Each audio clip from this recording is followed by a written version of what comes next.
Solucionario de preguntas tipo ICFES Ciencias Naturales. Pregunta 11. Un estudiante plantea la hipótesis de que el crecimiento de una planta que normalmente vive en temperaturas entre 5 grados centígrados y 40 grados centígrados depende de la temperatura.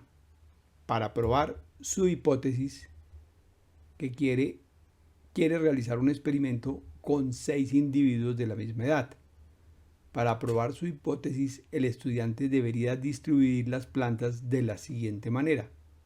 A. 6 plantas a temperatura ambiente a 25 grados centígrados. B. 5 plantas a 5 grados centígrados y una planta a 40 grados centígrados. C. 6 plantas a temperatura alta, 40 grados centígrados.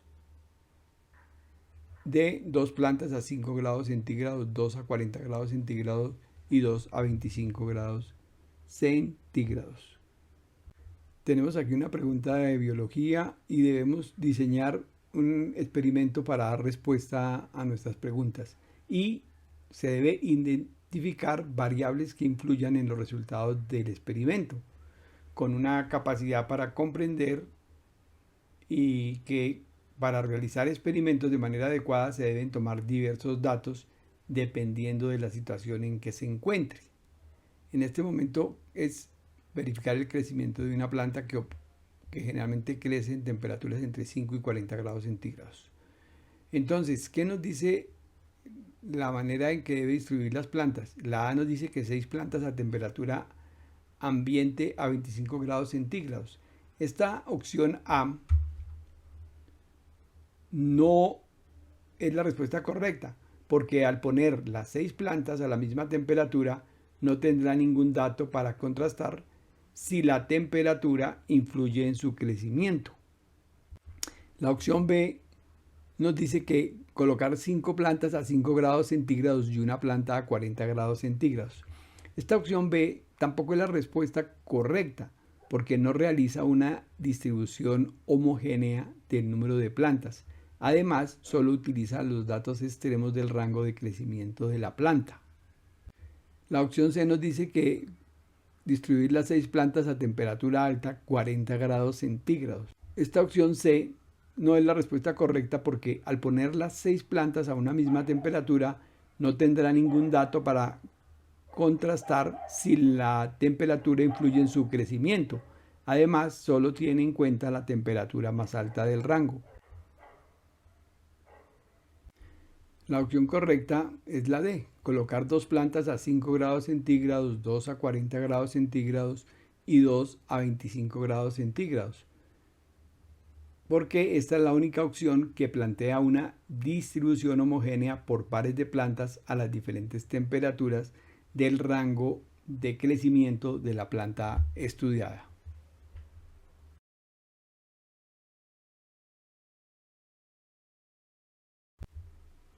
Pregunta 12.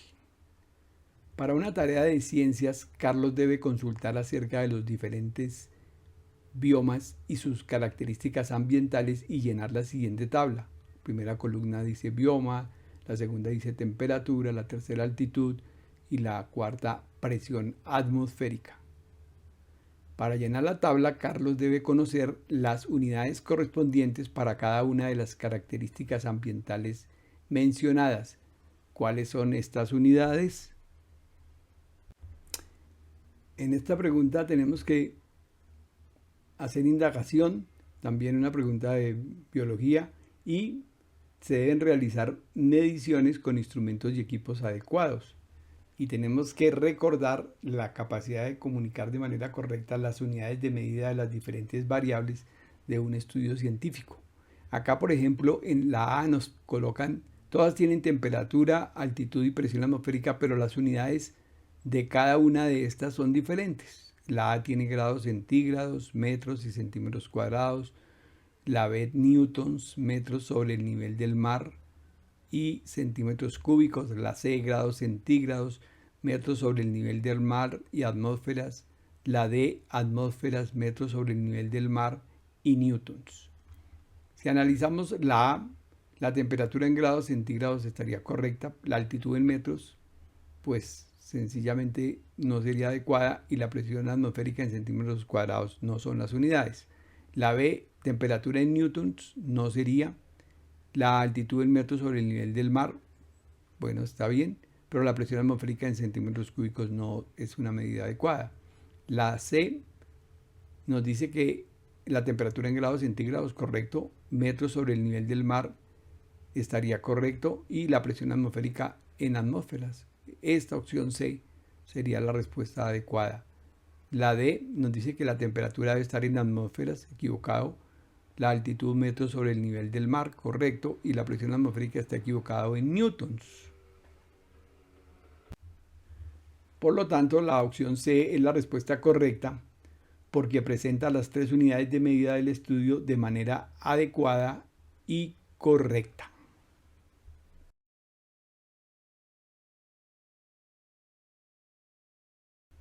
Pregunta 13. La figura muestra la secuencia de un gen que codifica para una proteína específica y el posterior cambio en la secuencia del gen al estar en contacto con una sustancia que altera las bases del ADN. Esta es la secuencia original, la base del ADN y los aminoácidos y la proteína que produce. Después del contacto con la sustancia, cambio de la secuencia y se produce una nueva proteína. Con un aminoácido diferente se codifica una nueva proteína que no funciona correctamente.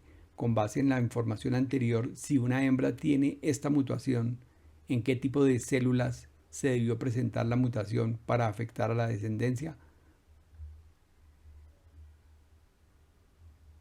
Aquí tenemos otra pregunta de biología y hay que identificar las características de algunos procesos que se dan en los organismos para comprender la dinámica de lo vivo. Establecer relaciones entre mutación, selección natural y herencia y la capacidad para comprender los procesos de replicación del ADN y la conformación de proteínas y que un cambio en ellos genera consecuencias. La pregunta que tenemos es, si una hembra tiene esta mutación que está planteada acá, ¿en qué tipo de células se debió presentar la mutación para afectar a la descendencia? La A nos dice que en las neuronas, en las células del sistema inmune o en las células del tejido muscular o D en los óvulos. Si consideramos la opción de respuesta A, que nos dice que en las neuronas,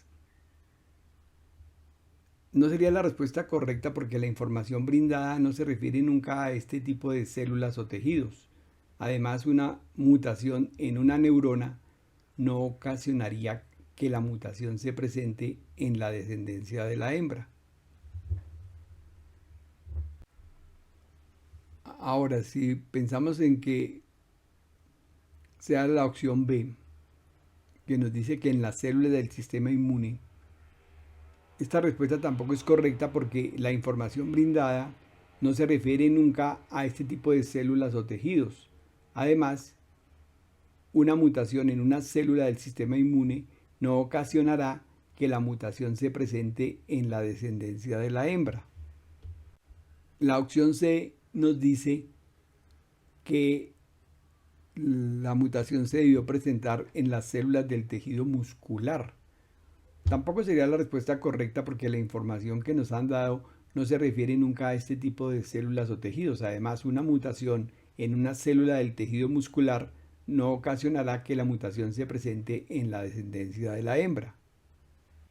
Por lo tanto, la opción correcta es la D, porque en la pregunta se brinda la información necesaria para establecer en qué tipo de célula específica se presentó esta mutación, en este caso en los óvulos.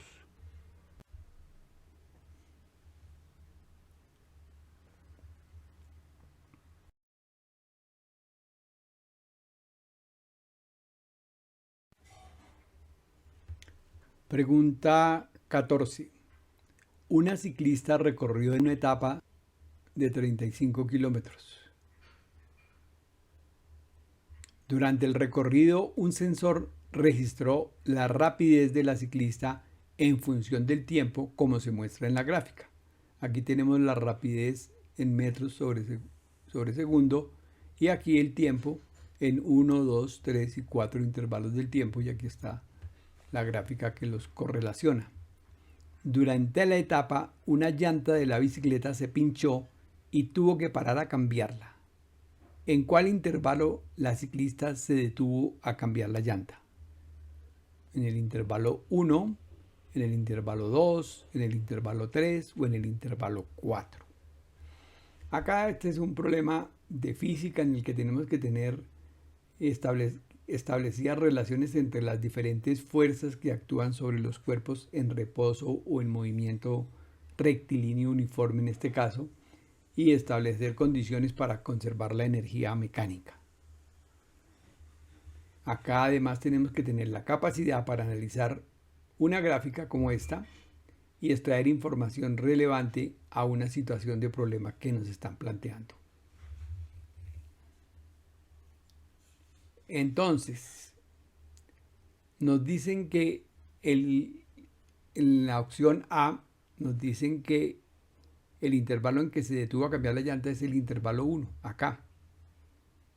Esta respuesta A no es la correcta, no es el intervalo 1, porque si bien la rapidez del ciclista es constante, porque miren, el intervalo 1 está a 15 metros por segundo, pero constante, no, su valor no es 0, porque 0 es si estuviera detenido. Entonces no corresponde a esta opción. La opción B nos dice que sería el intervalo 2. Este intervalo que viene aquí disminuyendo hasta que llega a 0. Esta no es la respuesta correcta porque se observa que la rapidez no es constante. Está en 15 y va disminuyendo hasta que llegaría a 0. Entonces tampoco correspondería. La opción C nos dice que en el intervalo 3, este intervalo. Esta opción es la respuesta correcta, porque cuando la ciclista se detiene, su rapidez es 0, que es lo que nos muestra la gráfica en este intervalo 3. Y verifiquemos la opción D, dice que en el intervalo 4. Tampoco sería la opción correcta de que sea el intervalo 4, porque se observa que la rapidez no es constante, sino que va aumentando cada vez más. Mire. Entonces no coincide, no corresponde. La opción correcta es la C, en el intervalo 3. Fue que tuvo que parar a cambiar la llanta.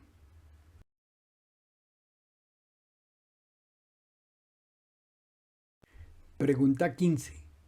Cuando reaccionan una mol de N2 y 3 moles de H2, se produce NH3, como se muestra en la siguiente ecuación química. Un N2 más 3H2 producirán 2NH3. Teniendo en cuenta la información anterior, puede afirmarse que en la anterior reacción se producen A, una mol de NH3, B, 4 moles de NH3, C, 2 moles de NH3 y D, 6 moles de NH3. Esta es una pregunta de química en la que tenemos que diferenciar los diferentes tipos de reacciones químicas y realizar de manera adecuada cálculos estequiométricos teniendo en cuenta la ley de conservación de la masa y de la carga. En este caso, una mol de N2 es de una mol de nitrógeno y 3 moles de H2 hidrógeno producen NH3, que es el amoníaco. Y la ecuación nos dice una mol de N2 más 3 moles de H2 o de H2 hidrógeno únicamente nos van a producir 2 moles de NH3. Entonces la respuesta correcta sería la C,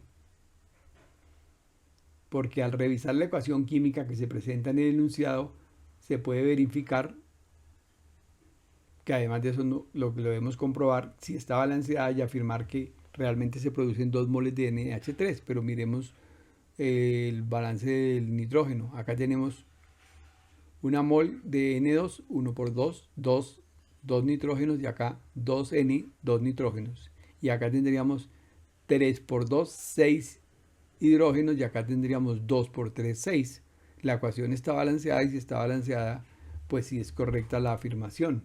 La respuesta A no es correcta porque la reacción del enunciado se observa que se producen es 2 moles de NH3. La opción B nos dice que 4 moles de NH3 no es correcta porque la reacción del enunciado se observa que se producen 2 moles de NH3 y no 4. Y la opción D nos dice que se producirían 6 moles de NH3. No, realmente se producen 2.